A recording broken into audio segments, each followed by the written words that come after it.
கொட்டுக்காளி அதே மாதிரி. எனக்கு வினோத்திட்ட பிடிச்சது என்னன்னா, மதுரை பக்கத்தில ஒரு சின்ன கிராமத்தில பிறந்து, ஒரு இன்டர்நேஷனல் ஃபிலிம் பண்ணி, ஒரு கிறிஸ்டோபர் நோலன் வாங்கின அவார்ட வந்து அவருடைய முதல் படத்துக்கு வாங்குறாரு. அப்படின்னும்போது எனக்கு வந்து, ஓ!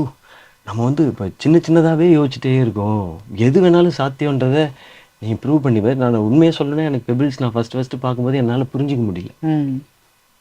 அதனால தான் அந்த படம் அவார்ட் வாங்கியிருக்கு. அது கரெக்ட்டா எனக்கு புரிஞ்சிருச்சுன்னா அந்த படத்துக்கு அவார்ட் வந்திருக்காது. ஸோ அப்ப அவர்ட்ட வந்து நான் கேட்கும்போது, "நீ யாருங்க நீங்க? நீங்க ஒரு சாதாரண ஆள் இல்ல. நீங்க அடுத்து என்ன கதை வச்சிருக்கீங்களோ சொல்லுங்க. அத நான் ப்ரொடியூஸ் பண்றேன்" அப்படின்னு சொன்னேன். அப்படி ஆரம்பிச்சது தான் கொட்டுக்காளி. அவர் இப்படி ஒரு ஐடியா இருக்குன்னு சொன்னாரு. ஐடியா மட்டும் எனக்கு நரேட் பண்ணாரு. புக் குடுத்தாரு. புக் பாதி தான் படிச்சேன். அதுக்கு மேல படிக்கல. நான் படமா பார்த்துக்கிறேன் அப்படின்னு சொல்லிட்டேன். அண்ட் வினோத்துக்காகவே பண்ணப்பட்ட படம் தான் அது.